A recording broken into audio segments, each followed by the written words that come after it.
Hi everyone, Toothany Pictano here, the internet's busiest music nerd, and it's time for a review of this new St. Vincent album, All Born Screaming. Don't scream! Oh, I wasn't gonna scream. No. Yeah, you were.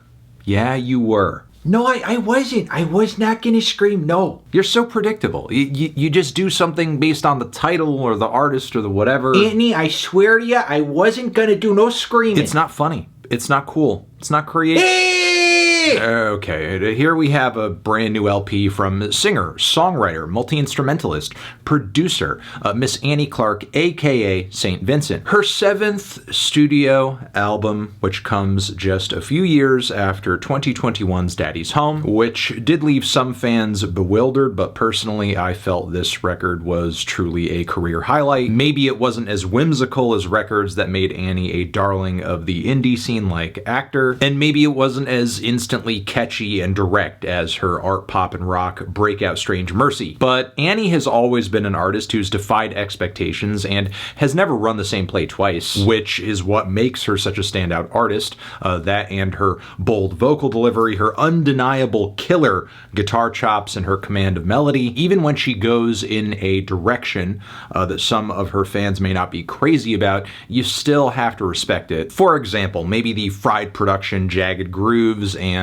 super distorted guitars on the self-titled St. Vincent record weren't for you, but maybe the electronics and dance music nods and dramatic ballads on Mass Seduction were. Personally, though, I got a lot out of the progressive, psychedelic, lush instrumentals and experimental songs all over Daddy's Home, and the lyrics that tied into Annie's past struggles, especially those in relation to her father and family, were just the cherry on top. It's a record that I often find myself going back to and kind of peeling away more layers as I listened to it, and I hoped for that at the very least when going into All Born Screaming. However, after spinning it multiple times, I'm not sure if this is an LP I'm gonna see myself coming back to again anytime soon. And that's despite the excitement I had going into this album off of singles like Broken Man, which I think is one of Annie's most explosive and thrilling songs ever. Rock St. Vincent is fully back, but the track is also a really effective marriage of the guitar heroism that we love Annie for, those passion and fiery vocals, as well as some of the electronics and beats that she's been flirting with as of late. FLEA was also a very solid teaser for this record, and stylistically kind of a surprise because the track is very Tool-esque. I mean, maybe not too much of a surprise because it's no secret that Annie enjoys herself some Tool. And the grooves and riffs on this track are very Stinkfist. They're heavy and psychedelic and proggy, but without quite stepping over that metal border. This track also features one of Annie's best and most flavorful guitar solo passages ever too. It's heavily altered and arranged, not exactly a super raw, wild performance or anything like that, but it's very creative and surreal and detailed. Definitely not your average bridge. And then lyrically, this track adds as well to a greater theme on the record, dealing in destructive and parasitic relationships, being embedded into someone so deeply that you've pretty much taken over their life in a way, really when they least expect it. And then the third taste of this record came in the form of Big Time Nothing, which harps on a theme that Annie has addressed multiple times over the course of her career, and that is fame and the fakeness and artifice that often comes with it. And on this track, Annie gives us more sequenced drum loops, more synths, and this vocal delivery that's a mix of talking, rapping, singing. It's kind of eccentric, flamboyant, serving on some level as well. The track is also very David Byrne and Talking Heads inspired, which is an influence I hold a lot of favor for, but I still think the song does fall short a little bit on a structural level, as its various bold and very odd and somewhat sour parts don't meld together all that well, even if the lyrical and conceptual focus is there. So yeah, this is a pretty wild handful of songs to derive any kind of forecast for an album over. And honestly, these tracks don't even begin to encapsulate just how sprawling and varied some of the influences in this track list are. Coming away from this record, I can really tell Annie produced this thing herself, not because of like the quality of the mixes or anything like that, because overall the record does actually sound great. It's really more the fact that, for better or for worse, Annie sounds totally uninhibited on this project and is just flailing wildly from vibe to vibe, from influence to influence, regardless of whether or not it's being executed well, plays to her strengths, or even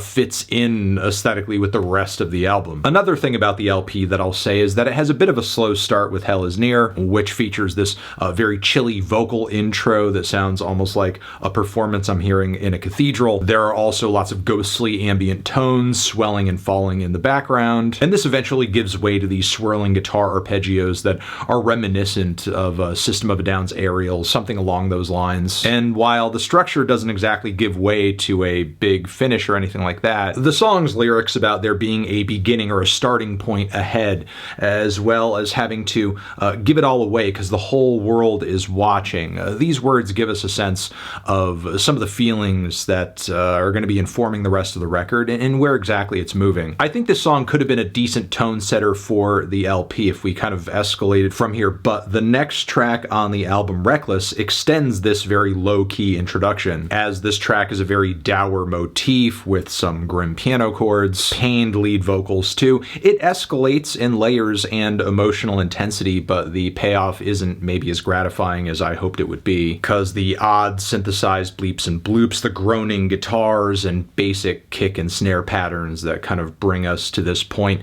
while it's a lot of sound, it's not exactly coalescing all that well into anything bigger than the sum of its parts. But at least on this track, we do get more lyrical nods to this idea of someone being a part of your life in such a way to where they're almost a part of you. Past this point, though, things on the record ramp up momentum-wise pretty quickly with the lead singles. But then deeper into the record, we really wade further into the weeds with Violent Times, which is a track that brings a lot of pomp, big presentation, especially with those honking, massive horn sections. It sounds almost like Annie is auditioning to pen the next 007 theme, something along those lines. And while I think the main theme melody of the track works, and I think the instrumental palette is certainly ambitious, the song at the core of it all, especially melody-wise, tends to kind of trail off after a while, and it doesn't really kind of develop further in a way where I think something this huge needs to. Still, the track's lyrics do bring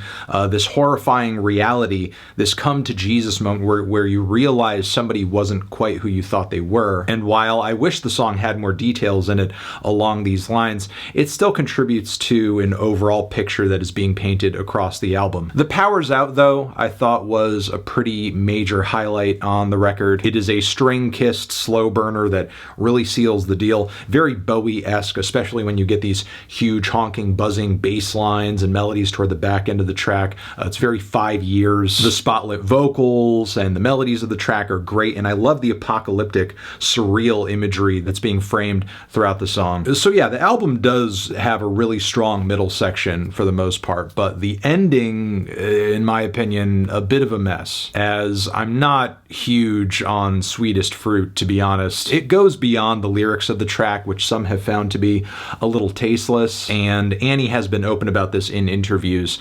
She is most certainly attempting to deliver a bit of a tribute to the late and great producer Sophie, singing, "My Sophie climbed the roof to get a better view of the moon.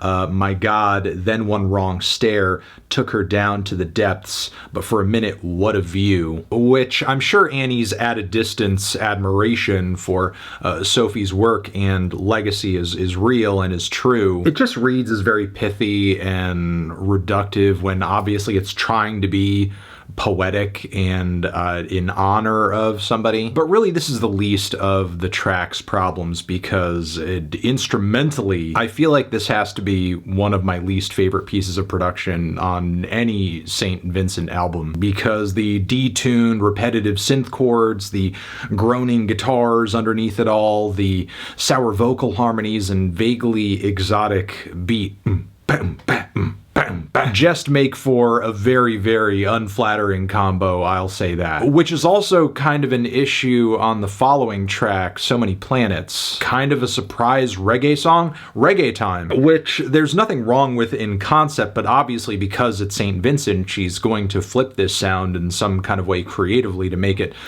feel aligned to her tastes and aesthetics. And her way of doing that is to basically cover these reggae grooves in spooky production and eventually slather them in these Scooby-Doo chase lead guitar licks on the solo section. And this track is also another moment on the record where toward the end we're getting a lot of layers, a lot of action, but it's not exactly culminating all that well or kind of all moving in unison in a direction. Thankfully though, things do pick up with the title track, which is kind of a cinematic credits roll moment for the record. There are some interesting dynamics and changes to be had on this song as well. 1 minute, you're getting some very slick, funky guitar pop, and progressively the tension, the longing, the repression that Annie is singing about in the lyrics becomes more and more difficult to ignore. And eventually it hits a peak with lyrics like, I was a pantomime of a modern girl, those were the days, and I was miserable. A karaoke version of Leonard's Hallelujah,